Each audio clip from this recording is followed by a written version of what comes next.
आज हम कक्षा 12वीं के सारणिक का अध्ययन करेंगे। इस चैप्टर से 6 नंबर का प्रश्न पूछा जाता है, 2 नंबर का एक क्वेश्चन और 4 नंबर का एक क्वेश्चन आता है। 4 नंबर वाले क्वेश्चन में कोई ऑप्शन नहीं रहता, ठीक है। तो देखिए, सारणिक को 2 खड़ी लाइन से दर्शाया जाता है इस प्रकार से, जिसमें पंक्तियों और स्तंभों की संख्या आपस में बराबर होती है। जैसे देखिए A11, A12, A21, A22, इसको हम बोलेंगे द्वितीय कोटि का सारणिक। इसके बाद ये देखिए दूसरा A11, A12, A13, A21, A22, A23, A31, A32, A33, इसको बोलेंगे हम तृतीय कोटि का सारणिक, जिसमें पंक्तियों और स्तंभों की संख्या 3 है। सारणिक को हम डेल्टा से दर्शाते हैं, डेल्टा, ठीक है। ये इस प्रकार से A11, A12, A21, A22, ये इस प्रकार से, ठीक है। तो देखिए, इसकी परिभाषा बोल रहा हूं सारणिक का।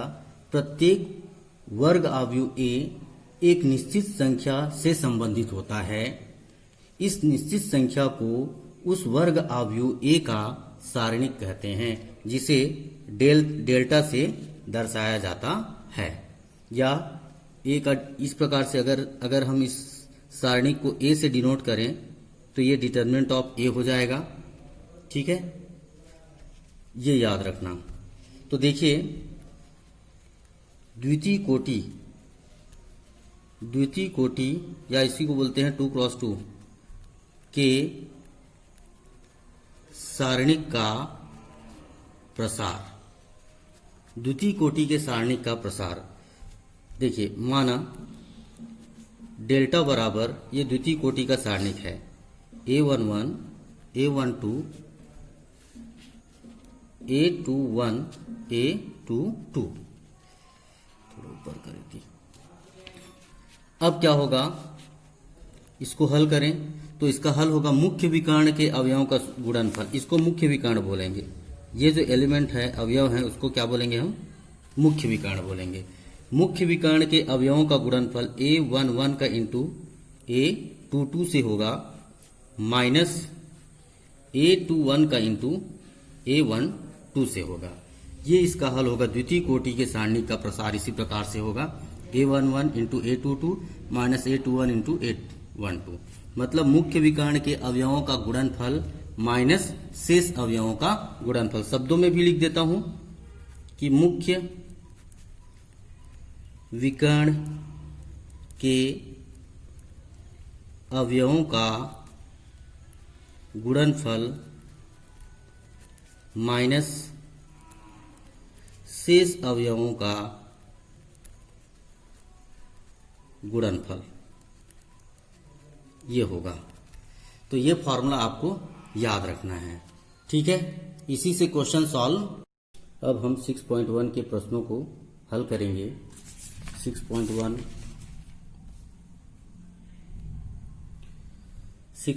के प्रश्नों को हल करेंगे। 6.1 का पहला क्वेश्चन है, देखिए पहले का पहला 5 - 2 4 3। तो देखिए, माना डेल्टा बराबर 5 - 2 4 और ये 3 है। तो सब फॉर्मूला ये है कि मुख्य विकर्ण के अवयवों का गुणनफल माइनस शेष अवयवों का गुणनफल। ये मुख्य विकर्ण है, मुख्य विकर्ण के अवयवों का गुणनफल माइनस शेष अवयवों का गुणनफल। तो इसमें क्या होगा, ये हो जाएगा 5 दिया, ये हो जाएगा 15 माइनस 4 दूने 8, ऋण 8 होगा, माइनस 8। तो ऋण और ऋण का गुणा हो जाता है धन, तो 15 और धन 8 हो जाएगा। 8 5 13 और ये हो जाएगा कितना, 23 हो जाएगा। अब दूसरा क्वेश्चन देखो, मान ज्ञात कीजिए बोला। इसका भी sine theta minus cos theta sine theta. तो देखिए दूसरा क्वेश्चन, माना delta equal to sine theta minus cos theta sine theta, ये है। तो इसको सॉल्व करेंगे तो देखिए मुख्य विकर्ण कौन कौन सा है, ये साइन थीटा है और ये साइन थीटा। साइन थीटा का गुणा साइन थीटा से होगा तो क्या हो जाएगा, साइन स्क्वायर थीटा, बीच में माइनस साइन, कॉस थीटा का गुणा कॉस थीटा से, लेकिन ये माइनस में है तो माइनस कॉस स्क्वायर थीटा हो जाएगा। अब ये माइनस और ये माइनस का गुणा क्या हो जाएगा, प्लस हो जाएगा, तो sine square theta plus cos square theta होगा, और इसका मान जो है 1 होता है। Sine square theta plus cos square theta का मान कितना होता है, 1 होता है, ये इसका। अब देखें तीसरा क्वेश्चन 1, इस तीसरे क्वेश्चन का भी मान निकालना है। 1 log b बेस a है, log a बेस b 1, ये इस प्रकार से किया है। तो देखिए सबसे पहले तो फॉर्मूला कि मुख्य विकर्ण के अवयवों का गुणनफल, मुख्य विकर्ण क्या है, 1 और 1 है, 1 का गुणा किससे होगा, 1 से हो जाएगा, तो ये 1 हो जाएगा, बीच में माइनस का साइन लगेगा, ठीक है। और शेष अवयवों का गुणनफल, शेष अवयव के अंतर्गत आ गया log a base b into log b और बेस a, ये हो जाएगा। लेकिन ये 1 minus log a base b into 1 upon log a base b, ये फॉर्मूला है। ये फॉर्मूला आपको याद रखना पड़ेगा कि log a बेस b है, तो इसको हम 1 upon log b base a लिख सकते हैं। तो इसी फॉर्मूले से ये आया है, तो ये जो है क्या होगा, कट जाएगा, तो ये मिलेगा आपको 1 माइनस 1 मिलेगा, और 1 माइनस 1 कितना हो जाएगा, ये 0 हो जाएगा। इस प्रकार से इस क्वेश्चन को सॉल्व। अब देखिए चौथा क्वेश्चन इसी का। तो चौथे क्वेश्चन में ये दिया है x minus 1 x cube 1 x square plus x plus 1, ये दिया है। तो माना delta equal to x minus 1 x cube 1 x square plus x plus 1। अब क्या होगा, मुख्य विकर्ण के अवयवों का गुणनफल, तो x माइनस 1 का गुणा किससे होगा, x square plus x plus 1 से होगा, और माइनस, बीच में माइनस साइन लगेगा, शेष अवयवों का गुणनफल एक्स क्यूब का 1 से, तो एक्स क्यूब हो जाएगा। चूंकि यहां फॉर्मूला लगेगा a cube minus b cube का फॉर्मूला होता है a minus b into a square plus a b plus b square, ये फॉर्मूला होता है, ठीक है। इसी फॉर्मूले से x minus 1 x square plus x plus 1 को हम लिखेंगे एक्स क्यूब माइनस 1 का क्यूब, ठीक है। ये x minus 1 x square plus x plus 1 को क्या लिखेंगे, एक्स क्यूब माइनस 1 का क्यूब, और माइनस एक्स क्यूब है, तो ये एक्स क्यूब जो है कट जाएगा, और एक का क्यूब 1 होता है, तो ये ऋण 1 हो जाएगा, ठीक है। तो ये फॉर्मूला आपको याद रखना पड़ेगा a cube minus b cube का। अब देखिए इसी का पांचवा क्वेश्चन, पांचवें क्वेश्चन में दिया है x cube x square plus x y plus y square, x square minus x y plus y square, x plus y और एक्स माइनस वाई, इसको हल करेंगे। तो इसको मान लिए, माना डेल्टा इक्वल टू, ये सारणिक, पूरे सारणिक को डेल्टा मान लिए। अब क्या होगा कि मुख्य विकर्ण के अवयवों का गुणनफल, तो x माइनस वाई का मल्टीप्लाई किससे हो जाएगा, x माइनस वाई को पहले ले रहा हूं, और ये हो जाएगा x square plus x y plus y square minus x plus y का मल्टीप्लाई किससे होगा, ये हो जाएगा x square minus x y plus y square से। अब यहां दो फॉर्मूले हैं, चूंकि a cube minus b cube बराबर a minus b into a square plus a b plus b square, ये फॉर्मूला होता है। जबकि a cube plus b cube का क्या होता है formula, a plus b into a square minus a b plus b square, ये formula होता है। तो ये बन जाएगा आपका x minus y into x square plus x y plus y square, ये बन जाएगा x cube minus y cube बन जाएगा, और बीच में माइनस साइन है, और ये बन जाएगा आपका x plus y into x square minus x y plus y square, ये बनेगा आपका x cube plus y cube. अब जब ब्रैकेट हटाएंगे, x cube minus y cube minus x cube minus y cube, ये हो जाएगा। तो ये जो एक्स क्यूब है प्लस और माइनस होने की वजह से ये कट जाएगा, वाई क्यूब और ये भी वाई क्यूब, ये भी माइनस ये भी माइनस, समान चिन्ह वाले जुड़ते हैं, तो ये हो जाएगा माइनस 2y का क्यूब, ये इसका आंसर होगा, ठीक है। अगला क्वेश्चन, सातवां क्वेश्चन, पहले का ही सातवां देखिए। माना डेल्टा इक्वल टू सारणिक वर्गमूल 5, वर्गमूल 3, वर्गमूल 12 और वर्गमूल 20 है। तो सबसे पहले मुख्य विकर्ण के अवयवों का गुणनफल होता है वर्गमूल 5 का गुणा वर्गमूल 20 से हो जाएगा, बीच में ऋण का निशान, वर्गमूल 3 का गुणा वर्गमूल 12 से हो जाएगा। तो 20 पंचे 100 हो जाएगा और माइनस 12 तिया 36 हो जाएगा। तो 100 का वर्गमूल हो जाएगा 10, 36 का वर्गमूल हो जाएगा 6, तो ये हो जाएगा इसका आंसर 4 हो जाएगा। ये इस प्रकार से इसको।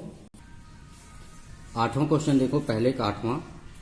माना डेल्टा इक्वल टू सारणिक 1 omega omega minus omega square. तो इसमें भी मुख्य विकर्ण के अवयवों का गुणनफल, तो ये हो जाएगा माइनस कितना होगा, ओमेगा स्क्वायर हो जाएगा। ठीक है,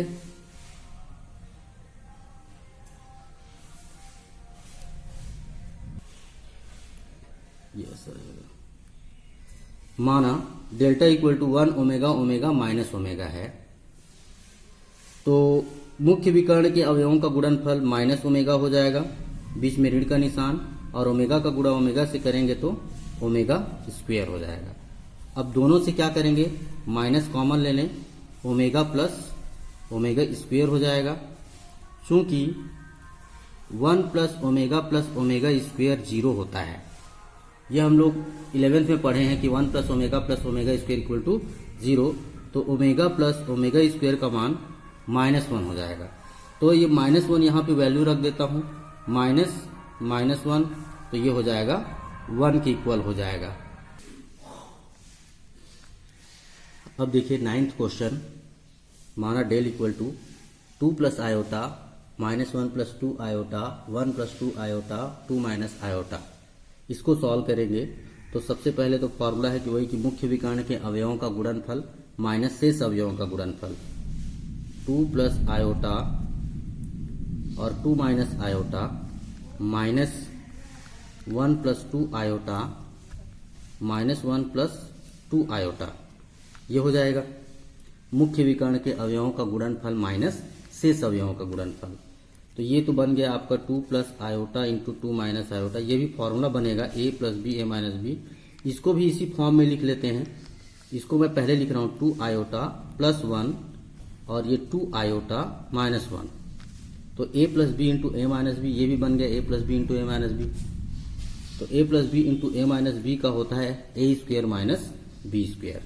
तो ये हो जाएगा 2 का स्क्वायर माइनस आयोटा का स्क्वायर माइनस 2 आयोटा का स्क्वायर माइनस 1 का स्क्वायर, ये हो जाएगा 2 का वर्ग 4 हो जाएगा, माइनस आयोटा स्क्वायर का मान -1 होता है। ठीक है, इस माइनस की वजह से ये हो जाएगा 4 आयोटा का स्क्वायर, और ये माइनस और माइनस क्या होगा, प्लस होगा, और 1 का स्क्वायर हो जाएगा 1। 4 धन 1 ऋण 4 गुणा ऋण 1 धन 1। ठीक है,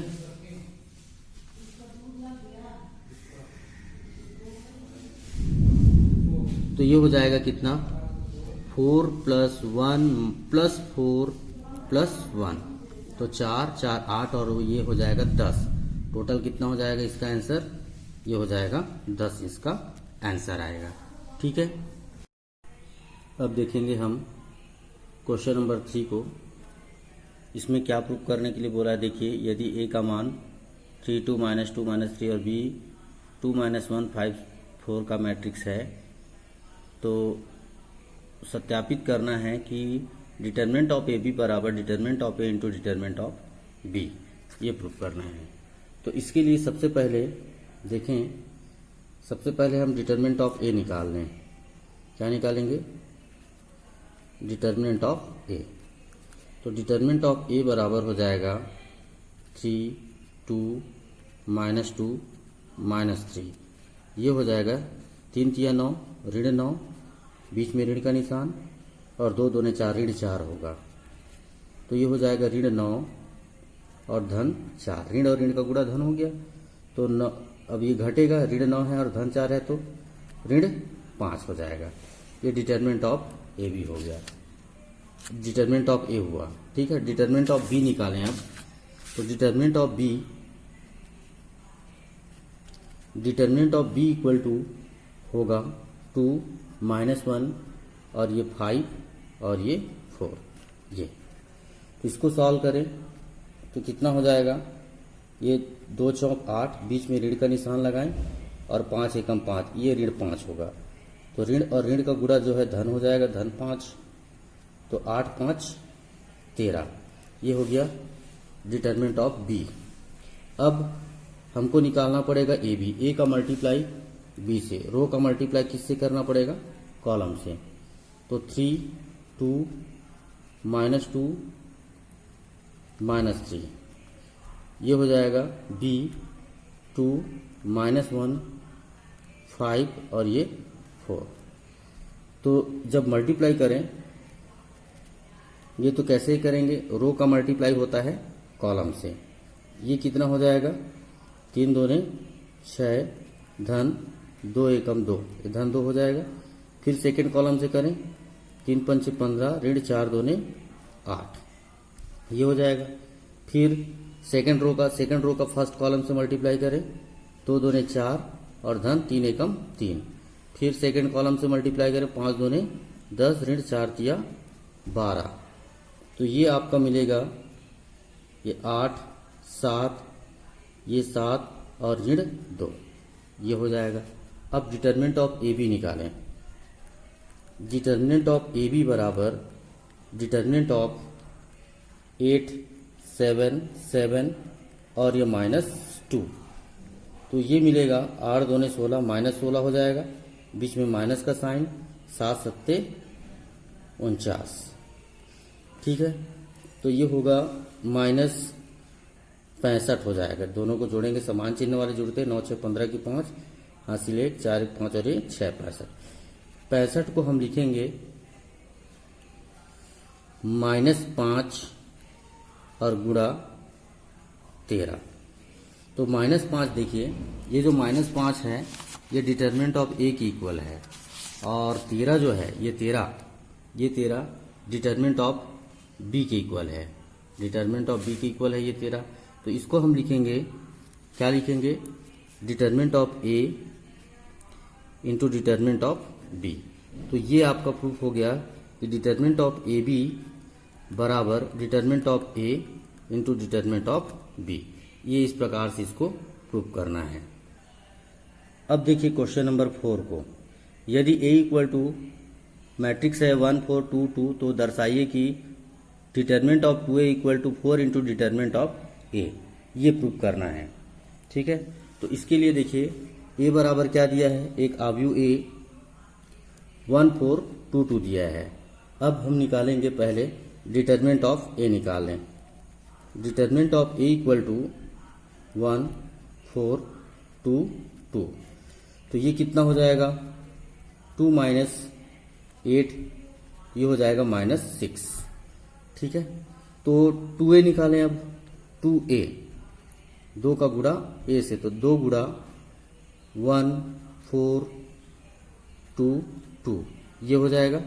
तो 2 का जब इस अवयव से गुणा करेंगे तो ये पूरे अवयवों के साथ गुणा होगा 2 का, तो ये हो जाएगा 2 एकम 2, 2 चौक 8, 2 दूने 4, 2 दूने 4। अब इसका डिटरमिनेंट निकालें। Determinant of 2a equal to determinant of 2 8 4 4, तो ये हो जाएगा आपका 4 दूने 8, ऋण 8 चौक 32। तो ये 32 में 8 घटाएंगे तो कितना हो जाएगा, 24। लेकिन ऋणात्मक संख्या बड़ी है होने के कारण -24 लिखेंगे। ठीक है, तो इसको मैं लिख रहा हूँ 4 गुणा -6, 6 चौक 24, -24 होगा। अब यहाँ पे ध्यान दीजिए कि -6 जो है किसके इक्वल है, देखिए ये जो -6 है डिटरमिनेंट ऑफ ए की इक्वल है। -6 किसकी इक्वल है, डिटरमिनेंट ऑफ ए की इक्वल है। तो ये हो जाएगा आपका 4 इंटू डिटरमिनेंट ऑफ ए। और हमको यही सिद्ध करना था कि determinant of 2a equal to 4 into determinant of a, ये प्रूफ हो गया। अब इसके बाद पांचवा क्वेश्चन देखिए। पांचवा क्वेश्चन में बोला है x का मान ज्ञात कीजिए यदि। तो देखिए पांचवा का पहला क्वेश्चन, x का मान निकालना है, ये दिया है आपको, ठीक है इतना। तो सबसे पहले सारणी को, द्वितीय कोटि के सारणी को हल करते हैं। तो मुख्य विकर्ण के अवयवों का गुणनफल माइनस शेष अवयवों का, तो मुख्य विकर्ण हो गया 3 माइनस x का गुणा x से करेंगे तो x का वर्ग हो जाएगा, और बराबर इधर 3 एकम 3 माइनस 4 दूने 8, ये हो जाएगा। अब क्या होगा, ये जो ऋण 3 है, ये धन 3 और ये धन 3, दोनों साइड से जो है धन 3 और धन 3 कट जाएगा। ये माइनस एक्स स्क्वायर बराबर माइनस 8 बचेगा। तो दोनों साइड से अब माइनस भी कटेगा, तो एक्स स्क्वायर इक्वल टू 8 हुआ। तो x बराबर प्लस माइनस वर्गमूल 8 हो जाएगा। अब ये जो वर्गमूल 8 है, इसको हम लिखेंगे 4 गुणा 2 लिख सकते हैं, 4 दूने 8। लेकिन 4 का वर्गमूल हमको मालूम है, 4 का वर्गमूल होता है 2, वर्गमूल 2, ये इसका आंसर हो जाएगा, ठीक है। अब इसी में चौथा क्वेश्चन देखें, पांचवे का चौथा। इस 2x plus 1 x plus 3 x plus 1 बराबर सारणिक दिया 1 3 5 3, इसमें से x का मान निकालना है, ये दिया है। अब इसको हल करें तो सबसे पहले मुख्य विकर्ण के अवयवों का गुणनफल, मुख्य विकर्ण कितना है 2x का इंटू x प्लस 1 से होगा, माइनस 2 गुणा x plus 1 into x plus 3 होगा। मुख्य विकर्ण के अवयवों का गुणनफल माइनस शेष अवयवों का गुणनफल, और बराबर ये हो जाएगा 3 एकम 3, बीच में ऋण का निशान, 5 तिया 15, ये हो जाएगा। तो ये हो जाएगा कितना, 2x का वर्ग धन 2x, बीच में ऋण का निशान, ये 2 गुणा, पहले इनका गुणा कर देता हूँ, x प्लस 1 का गुणा x प्लस 3 से कर देता हूँ। तो ये हो जाएगा x square plus 3x plus x plus 3 और बराबर माइनस 12 हो जाएगा। 3 में 15 घटाएंगे तो कितना हो जाएगा, माइनस 12। ये होगा 2x का वर्ग धन 2x ऋण 2x का वर्ग ऋण 6x ऋण x ऋण 2x और धन ऋण हो जाएगा 3 दूने 6 और बराबर माइनस 12। तो देखो ये धन 2x का वर्ग और ऋण 2x का वर्ग कट जाएगा, धन 2x कटेगा और ऋण 2x कटेगा। तो यहाँ पे बचा क्या, माइनस 6x माइनस 6 बराबर माइनस 12। तो माइनस 6x बराबर माइनस 12 और प्लस 6 हो जाएगा, ठीक है। तो माइनस 6x और बराबर माइनस 6 होगा। तो दोनों साइड से माइनस को कटा दें तो x बराबर 6/6, तो ये हो जाएगा x का मान यहाँ पे 1 हो जाएगा, ये इसका आंसर होगा, ठीक है। अब देखिए एग्जाम्पल 1 का ये 7वां क्वेश्चन को देखिए। इस क्वेश्चन को बनाएंगे तो देखिए, माना डेल्टा इक्वल टू सारणिक में log 256 बेस 3 है, log 8 बेस 3 है, log 3 बेस 4 और log 9 बेस 4 है, ठीक है। तो इसको हम लिखेंगे log 256 बेस 3 गुणा log 8 बेस log 9 होगा, log 9 और बेस 4। मुख्य विकर्ण के अवयवों का गुणनफल माइनस शेष अवयवों का गुणनफल, log 8 बेस 3 और गुणा log 3 बेस 4, ये हो जाएगा मुख्य विकर्ण के अवयवों का गुणनफल माइनस शेष अवयवों का गुणनफल। ये जो 256 है, 256 को हम लिख सकते हैं 2 की घात 8 लिख सकते हैं, और ये 9 को लिख सकते हैं 9 को 3 की घात 2, log 3 की घात 2 और बेस है 4। यहाँ पे 8 है तो इसको हम लिखेंगे 2 की घात 3 और बेस कितना है 3 है और गुणा log 3 और बेस कितना 4।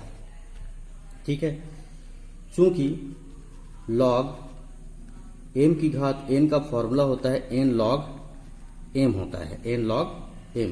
तो इसी फॉर्मूले से ये कितना हो जाएगा, ये 8 जो है सामने चला जाएगा, ये 8 जो है सामने चला जाएगा 8 log 2 base 3 into 2 log 3 base 4 minus 3 log 2 base 3 और इंटू log 3 बेस 4। ठीक है, ये होगा। अब यहां पे देखें 8 दूने 16, इनका गुणा हो जाएगा 8 दूने 16 और ये बचेगा यहाँ पे log 2 base 3 log 3 base 4 minus 3 गुणा log 2 बेस 3 log 3 बेस 4। तो 16 में जब 3 को घटाएंगे, 16 में 3 को घटाएंगे तो ये हो जाएगा, दोनों एक ही है, log 2 log 3 log 2 log 3, यहाँ बेस 3 है 4 3 और 4 तो ये घट जाएगा 13 log 2 बेस 3 और गुणा log 3 बेस 4, ये हो जाएगा। ठीक है, अब ये बनेगा 13 गुणा log 2 बेस 3 गुणा 1 बटा log 4 बेस 3, क्योंकि ये फॉर्मूला होता है log a base b equal to 1 upon log b base a। तो अब क्या करेंगे, ध्यान देना, ये जो 4 है 4 को 2 का वर्ग लिखेंगे, 13 गुणा log 2 बेस 3 गुणा 1 बटा log 2 का वर्ग और बेस 3। तो फिर ये वाले फॉर्मूले से जो लिए थे log m की घात n बराबर n log m होता है, इस फॉर्मूले से ये 2 की घात 2 में से ये 2 जो है सामने आ जाएगा। तो ये हो जाएगा कितना, देखिए 13 गुणा log 2 बेस 3 गुणा 1 बटा 2 log 2 बेस 3। तो ये log 2 जो है कट जाएगा तो हमको मिलेगा 13 बटा 2 और यही इसका आंसर होगा। अब देखेंगे हम तृतीय कोटि के सारणिक का प्रसार। तृतीय कोटि के सारणिक का प्रसार कैसे करेंगे, मान लीजिए माना डेल्टा बराबर ये तृतीय कोटि का एक सारणिक है, तो इसके लिए क्या करेंगे, ध्यान दीजिएगा, आयवी पंक्ति और जैव स्तंभ, ध्यान देना, आयवी पंक्ति और जैव स्तंभ दोनों को अगर जोड़ते हैं, आई और जे को जोड़ते हैं, अगर वो सम संख्या आता है तो उसको पॉजिटिव लेंगे और अगर विषम संख्या आता है तो उसको क्या लेंगे, निगेटिव लेंगे।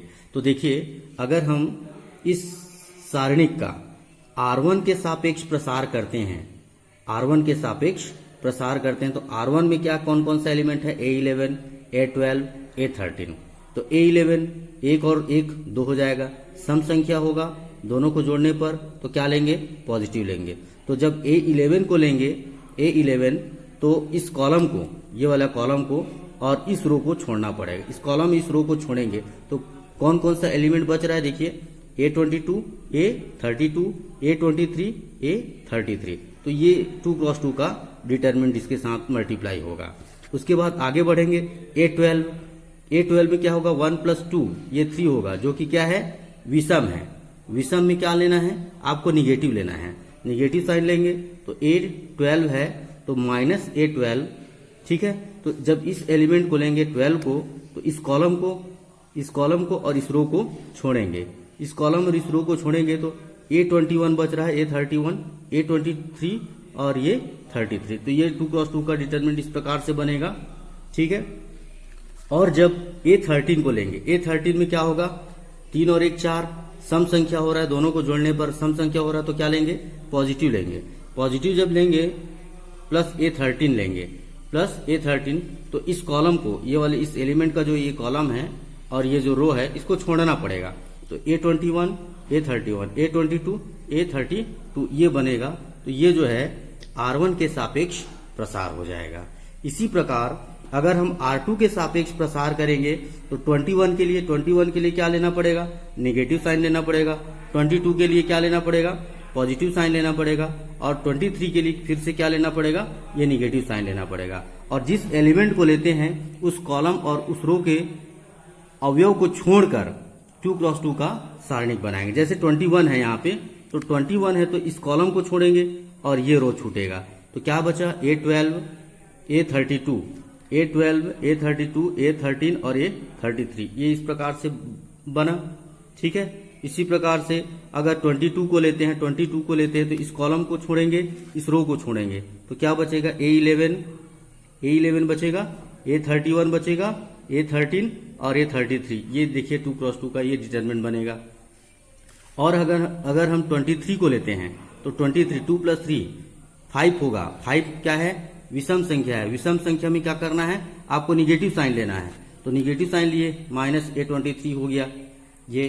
तो 23 को लेंगे तो इस कॉलम को और इस रो को छोड़ेंगे तो 11, 31, 12, 32 ये बचेगा, ये बनेगा जी। इसी प्रकार अगर C1 के सापेक्ष कॉलम C1 के सापेक्ष अगर प्रसार करते हैं तो C1 के सापेक्ष में क्या होगा? ये 11 है, A21, A31, इसमें पॉजिटिव होगा, इसमें निगेटिव होगा और इसमें फिर से पॉजिटिव होगा। इस प्रकार से इसका विस्तार करते हैं तृतीय कोटि के सारणिक का। अब देखिए 6.1 का दूसरा क्वेश्चन। इसका पहला देखिए, सारणिक प्रथम पंक्ति के अनुदिश, इस सारणिक का मान प्रथम पंक्ति के अनुदिश प्रसार द्वारा ज्ञात करना है। तो देखिए क्वेश्चन नंबर 2 का पहला, सारणिक को हम मान लिए डेल्टा, माना डेल्टा इक्वल टू 3, 1, 0, -2, 2, 1, 4, 1, -1 ये सारणिक है। ठीक है। पंक्ति के सापेक्ष, प्रथम पंक्ति के सापेक्ष, तो ये हो जाएगा कितना होगा? देखिए प्रथम पंक्ति ये है 11, 1, 1, 1, 2, 1, 3। ठीक है। तो 1, 1 मतलब सम हो गया, ये भी सम, फिर सम हो जाएगा। तो कितना लेंगे? 3 लेंगे। 3 को जब लेंगे तो इसके साथ इस कॉलम और इस रो के अवयवों को छोड़ना है। तो 2, 1, 1 -1 होगा। 2, 1, 1 -1 हो जाएगा। अब माइनस, और ये पहले से कितना है? -2 है। इसको लेंगे तो क्या होगा? इस कॉलम और इस रो को छोड़े, ये वाला कॉलम और ये रो को छोड़ेंगे तो कितना होगा? 1, 0, 1, 0, 1 -1 होगा। अब ये 13, 11, 12, 13 मतलब क्या होगा? सम होगा। 1 और 3 4 हो जाएगा। 4 कितना होगा? ये +4 होगा। तो इसका हल क्या होगा? मतलब इसको जब लेंगे तो इस कॉलम इस रो को छोड़ेंगे, 1, 0, 2, 1 ये हो जाएगा। ठीक है। अब ये द्वितीय कोटि का सारणिक बन गया ये। तो द्वितीय कोटि के सारणिक को हल करने आता है मुख्य विकर्ण के अवयवों का गुणनफल माइनस शेष अवयवों का गुणनफल। तो ये -2 हो जाएगा और बीच में माइनस साइन, 1 एकम 1 हो जाएगा। ये माइनस माइनस +2 हो गया ये। और इसका कितना होगा? 1 और ऋण 1 का गुणा ऋण 1 होगा, बीच में ऋण का निशान, 0 का गुणा 1 से तो 0 हो जाएगा। और +4 कितना होगा? ये 1 एकम 1 होगा और बीच में 0 माइनस साइन, बीच में माइनस साइन, फिर कितना हो जाएगा? ये 0 हो जाएगा। तो 3 गुणा -3 होगा, 2 गुणा -1 होगा, 4 गुणा 1 होगा। तो 3 3 9 ऋण 9 हो गया और 2 एकम 2 ऋण 2 हो जाएगा और 4 एकम 4 हो जाएगा। तो ये होगा ऋण 11 धन 4। तो ये हो जाएगा -7 इसका आंसर होगा। अब देखिए इसी का तीसरा क्वेश्चन, प्रथम स्तंभ के अनुदिश प्रसार करने के लिए बोला है इसमें, प्रथम स्तंभ के अनुदिश। तो देखिए माना डेल्टा बराबर 2 1 -2 3 2 1 -2 3 -3 है। प्रथम स्तंभ ये है, ये 11, ये 21, ये 31 एलिमेंट है। तो जब 2 को लेंगे तो ये 11 है मतलब 1 1 1 + 1 2 हो जाएगा। 2 का सम होगा, सम के लिए पॉजिटिव लेंगे। 2 × जब इस अवयव को लेंगे तो इस कॉलम और इस रो को छोड़ेंगे, इस कॉलम और इस रो को छोड़ेंगे तो कितना होगा? 2 1 3 -3 3 ये हो जाएगा। फिर 21, ये 21 है, ये वाला एलिमेंट 21 2 + 1 3 हो जाएगा। 3 मतलब विषम होगा तो क्या लेंगे, निगेटिव साइन लेंगे। -1 इंटू, जब इस एलिमेंट को लेंगे तो इस कॉलम को, इस रो को और इस कॉलम को छोड़ेंगे, तो कितना बचेगा देखें, 3 1 -2 -3 ये हो जाएगा। अब ये -2 है, ये कौन सा एलिमेंट है, 31 में कितना, 3 + 1 4 हो जाएगा। 4 सम है तो पॉजिटिव लेंगे, प्लस और -2 हो जाएगा। ठीक है, जब इस एलिमेंट को लेंगे, तो ये वाला कॉलम और ये रो छूट जाएगा, ये कॉलम और ये रो छूटेगा। 3 2 -2 और ये 3 हो जाएगा। तो अब इसको सॉल्व करें। 2 गुणा मुख्य विकर्ण के अवयवों का गुणनफल -6 और -3, -1 गुणा -9 और +2 हो जाएगा। ये माइनस प्लस हो जाएगा, प्लस और माइनस, -2 3 3 9, बीच में ऋण का निशान और 2 2 4, ऋण 4 तो ये हो जाएगा -4 हो जाएगा। 2 गुणा -9 ऋण 7 हो जाएगा। फिर ऋण 2 गुणा 9 4 13 हो जाएगा। तो कितना होगा, 9 2 18 -18 7, ऋण 13 2 26। ठीक है, तो इसको जोड़ दे पहले, या फिर इसमें से ये देखो -18 और +7 कितना हो जाएगा, -11 हो जाएगा और -26 हो जाएगा ये। ठीक है, तो कितना हो जाएगा, -37। ये इसका आंसर आएगा। ठीक है, देखिए अब अगला क्वेश्चन, 5वां क्वेश्चन में देखो, जो सारणिक दिया है, जो भी सारणिक दिया है उसका स्क्वायर दिया है। तो हम स्क्वायर को बिना पहले इसको, इस सारणी को हल कर देंगे और बाद में इसका स्क्वायर करेंगे। तो देखिए, माना डेल्टा इक्वल टू 2 13 15 3 17 27 5 और 12 है। इसको हल करने, अब इसमें कुछ नहीं बोला है कि प्रथम पंक्ति के अनुदिश प्रसार करें कि स्तंभ के अनुदिश प्रसार करें, तो हम पहले रो के सापेक्ष प्रसार करते हैं। तो जब 2 को लेंगे तो 2 के साथ ये कॉलम, ये रो छूट जाएगा, 17 20 5 और ये 12। अब इसके लिए माइनस लेना पड़ेगा, -3, ये हो जाएगा 13 15 और ये 5 और ये 12 और +7, 7 के लिए क्या होगा, +7, 7 के लिए इस कॉलम इस रो को छोड़ेंगे, ये हो जाएगा 13 15 17 और ये 20। अब इसको सॉल्व करें, 2 गुणा 17 2 34 और 3 हासिल आया, 17 और 3 20, 20 पंचे 100 ये हो जाएगा। ऋण 3 गुणा 13 2 26 की 6, 13 2 26 की 6 हासिल 2, 13 एकम 13 2 15, माइनस 15 पचे 75।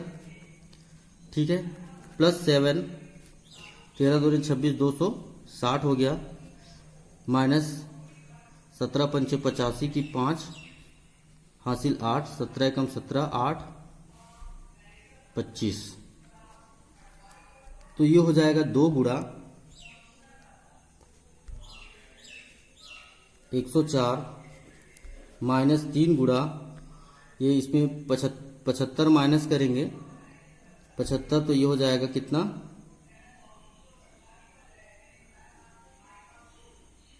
75 माइनस करेंगे तो कितना होगा, 25 और 81 हो जाएगा, और +7 इंटू ये हो जाएगा 5। तो 2 से गुणा करें, 208 -3 एकम 3 और 8 दिया 24 और 5 सत्ते 35। ये धन में है, ये भी धन में है, तो 243 - 243 हो जाएगा, ये हो जाएगा इसका 0। डेल्टा 0 आ गया, तो डेल्टा स्क्वायर कितना हो जाएगा, ये भी 0 हो जाएगा। और डेल्टा हम किसको माने थे, डेल्टा माने थे 2 13 15 3 17 20 7 5 12 का मॉड का स्क्वायर इक्वल टू 0। तो इसी प्रकार आप इस प्रश्नावली को के एग्जाम्पल को पूरा हल करोगे, ठीक है।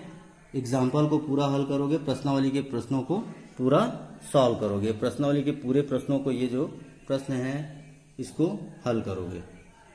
धन्यवाद।